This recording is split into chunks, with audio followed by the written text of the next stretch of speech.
Moses and Pharaoh. The road to the Red Sea long ago, in the land of Egypt, the mighty Pharaoh ruled with a heavy hand. He held the Israelites, God's people, as slaves, forcing them to labor under the scorching sun, building cities and monuments for his glory. But God had a plan, and he chose a man named Moses to lead his people to freedom. Moses was no ordinary man. He had once lived in Pharaoh's palace, raised as an Egyptian prince. But he left that life behind and became a shepherd. One day, as he watched over his flock in the wilderness, he saw a strange cider bush that burned with fire but was not consumed. From the flames, God called to him, "Moses, go to Pharaoh and tell him, 'Let my people go.'" At first, Moses was afraid. Pharaoh was powerful, and Moses doubted himself. But God promised to be with him and gave him miraculous signs to prove his power. So Moses stood before Pharaoh with his brother Aaron by his side. He declared boldly, "Thus says the Lord, the God of Israel, 'Let my people go.'" Pharaoh laughed. He would not listen. In fact, he made life harder for the Israelites.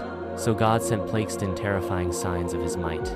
The Nile turned to blood, frogs invaded the land, gnats, flies, and disease swept through Egypt, hail fell like fire, darkness covered the land for 3 days.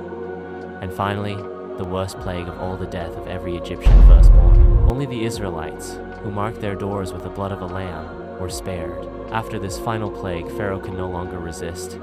In sorrow and fear, he finally cried and said, "Go, take your people and leave Egypt." So Moses led the Israelites out, hundreds of thousands of them, walking away from slavery with joy and hope. But Pharaoh's heart hardened once again. He gathered his army, mounted his chariots, and chased after them. Soon, the Israelites found themselves trapped. In front of them lay the Red Sea, deep and wide, and behind them thundered Pharaoh's army. The people panicked. "We're doomed," they cried. "Why did you bring us here to die?" But Moses stood firm. He raised his staff and said, "Do not be afraid. Stand still and see the salvation of the Lord." Then God did something miraculous. The wind roared, the sea trembled, and the waters split apart, towering like walls on either side. A path of dry ground appeared, stretching across the sea. With awe and wonder, the Israelites marched through the sea, a highway in the middle of the waters. Pharaoh's army chased after them. But as the last Israelite stepped onto dry land, Moses raised his staff once more. The walls of water collapsed, and the sea swallowed the Egyptian army. The Israelites stood on the other side, safe and free at last. They lifted their voices in song and danced with joy, praising God who had done the impossible. "The Lord is my strength and my song. He has triumphed gloriously."